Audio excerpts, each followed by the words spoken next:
తెలంగాణ గౌడ కల్లగీత సంఘాల సమన్వయ committee chairman Balagoni Balraj Goud అన్న ఈ సభకి అధ్యక్షత వహిస్తా ఉన్నాడు. 374వ జయంతి ఉత్సవాలని ఏటా 10 సంవత్సరాలుగా జరుపుకున్నట్టుగానే ఈ సంవత్సరం కూడా మనం ఇక్కడ జరుపుకుంటా ఉన్నాం.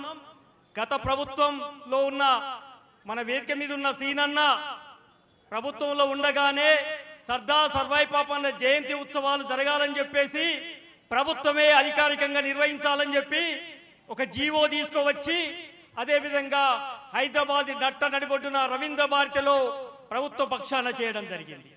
అదే కాకుండా ఇవాళ వర్ధంతి సభలు కూడా అక్కడే జరిగాయి.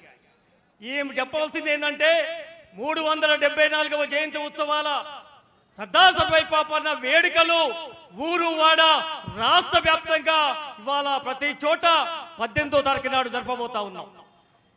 ఈ విధంగా ఈనాడు సమావేశానికి ముఖ్య అతిథిగా విచ్చేసినటువంటి మన బీసీ రవాణా శాఖ మాత్యులు అన్న పొన్నం ప్రభాకర్ అన్న గౌడ్ గారు, అదేవిధంగా వేదిక మీదకున్నటువంటి మన మాజీ శాసనసభ్యులు మాజీ మంత్రివర్యులు మన డాక్టర్ శ్రీనివాస్ గౌడ్ అన్న గారు, అదేవిధంగా శాసన మండలి తొలి చైర్మన్ అన్న కనకమావిడి స్వామి గౌడ్ గారు, అదేవిధంగా ఇవాళ కాంగ్రెస్ పార్టీ రాష్ట్ర వర్కింగ్ ప్రెసిడెంట్ బొమ్మ మహేష్ కుమార్ గౌడ్ గారు, అదేవిధంగా ఆలేరు శాసనసభ్యులు అన్న బూర్ద భిక్షమయ్య గౌడ్ గారు, అదేవిధంగా ఈరోజు బీసీ సంక్షేమ సంస్థ చైర్మన్ గా ఉన్నటువంటి కార్పొరేషన్ చైర్మన్ నూతన్ శ్రీకాంత్ గౌడ్ గారు, అదేవిధంగా సూర్యాపేట జిల్లా వైస్ చైర్మన్ అదేవిధంగా అన్న గోపగాని వెంకటనారాయణ గౌడ్ గారు, ఇవాళ గౌడ సంఘాలు కల్లిగీత సంఘాల నాయకత్వం వహిస్తున్నటువంటి పెద్దలు ఎంవి రమణ గారు, అదేవిధంగా ఐలి వెంకన్న గౌడ్ గారు, అదేవిధంగా అంబాల నారాయణ గౌడ్ గారు, అదేవిధంగా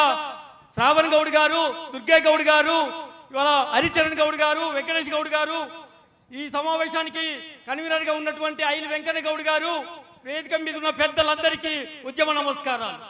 సర్దార్ సర్వాయి పాపన్న ఒకే మాట చెప్పాడు, స్వామన్న సీనన్న గత 10 సంవత్సరాల నుంచి చెప్తా ఉన్నారు. ఇవాళ మీ అందరికి తెలియని విషయం కాదు. ఈదులు గీస్తే ఈండ్రవాడు, కళ్ళు కడితే గౌన్లవాడు, కుండలు చేస్తే కుమ్మరివాడు, బట్టలు ఉత్తిన చాకలివాడు, బుట్టలు చేస్తే మేదరవాడు, మునగాడి చట్టం వచ్చునా పాలెగాడి చట్టం వచ్చునా అన్నాడు సర్వాయి పాపన్న. చాకలి మంగలి కమ్మరి కుమ్మరి కంసాలి వడ్రంగి యాదవ అనగన్న కులాలను ఐక్యం చేసి ఆనాడు జమీందారులు జాగీర్దారులు భూస్వాములు పట్టేలు పటువార్లు పేద ప్రజల మీద బానిసత్వానికి వెట్టి చాకరికి వాళ్ళ వేధిస్తూ పీడనకు గురి అయిన వర్గాలను ఎదిరించి వారు దోచుకున్న సొమ్మును ప్రజలకు పంచాడు కాబట్టే ప్రజలు ఆయనకి సర్దారు విధించారు. ఈ దేశంలో 300 సంవత్సరాల క్రితమే సర్దార్గా బిరుదు ఉన్నది సర్వాయి పాపన్న. ఒక కల్లిగీత కులంలోనే ఇవాళ ఈ దేశంలో ఈ ఆనాడు ప్రజాస్వామ్యం లేదు, రాజ్యాంగం లేదు. ఈనాడు మనం ఓట్లేసి చట్టసభలకు వెళ్లే పరిస్థితి లేదు. కత్తి బట్టి ఖడ్గం బట్టి యుద్ధం చేసి కొట్లాడి సాధించి హస్తగతం చేసుకున్న రాజ్యాంగే మొనగాడే ఇవాళ అధికారిగా ప్రభుత్వంలో ఏర్పాటు చేశాడు ఆనాడు సర్దార్ సర్వాయి పాపన్న. సామాజిక న్యాయం జరగాలన్నా, సమస్త కులాలు అణగారిన వర్గాలకు న్యాయం జరగాలన్నా పరిపాలనలో ఆనాడే భాగస్వామ్యం చేశాడు. కాబట్టి అలాంటి గొప్ప సామాజిక న్యాయ సూత్రధారి సర్దార్ సర్వాయి పాపన్న. ఈ వేదిక మీద ఒకటే చెప్పదలుచుకున్నా ఉన్నాం, గతంలో మనం సర్దార్ సర్వాయి పాపన్న జయంతి ఉత్సవాలు జరుపుకున్న సమయంలోనే ఆయన చరిత్రని పాఠ్య పుస్తకాల్లో ఏర్పాటు చేసుకుందాం. ట్యాంకు బండి మీద సీనన్న నాయకత్వంలో 3 కోట్ల రూపాయలు విడుదల చేసి స్థలం చూసి ఇవ్వడం జరిగింది. దాన్ని శంకుస్థాపన చేసుకోవడమే ఆగింది. ఆనాడు జనగామ జిల్లాకు సర్వాయి పాపన్న పేరు పెట్టామని చెప్పేసి అనుకున్నాం. ఇవాళ ప్రభుత్వంలో ఉన్నటువంటి రేవంత్ రెడ్డి గారు, ఇవాళ పొన్నం ప్రభాకర్ అన్న, మహేష్ అన్న, మదియాస్ అన్న వీళ్ళందరూ కూడా సర్వాయి పాపన్నను జనగామ జిల్లాకు పెట్టాలని చెప్పి ప్రభుత్వం దృష్టికి తీసుకెళ్లారు. మేనిఫెస్టో పెట్టారు. రేపు అధికారికంగా జరపాల్సిన అవసరం ఉంది. ఆ జిల్లాకు పేరు పెట్టాల్సిన అవసరం ఉంది. ఇవాళ ఇక్కడ ఉన్న వేదిక మీద ఉన్న శ్రీకాంత్ అన్న ఉన్నాడు. రేపు తన నాయకత్వంలో అధ్యక్షతన కూడా రేపు రవీంద్ర భారతిలో సర్వాయి పాపన్న జయంతి ఉత్సవాలు జరుపుకుంటా ఉన్నాం.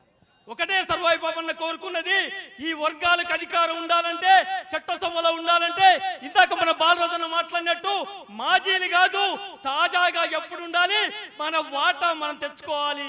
జనాభాలో అధికంగా ఉన్నాం, అన్ని రంగాల్లో అధికంగా ఉన్నాం.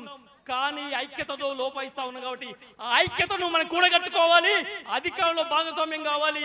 అది ఆచరణలో చూపించిన పాపన్న నిజమైన మనం ఇవాళ దండేసి చిక్కడపల్లిలో దండం పెట్టుకుంటున్నామంటే ఆయన ఆశయాలు ముందు తీసుకుపోవడానికి మనం రేపు రానున్న స్థానిక సంస్థల్లో మన వర్గాల కింద నుంచి కూడా పైదానికి కూడా మన అధికారంలో భాగస్వామ్యం చేసుకోవాలి.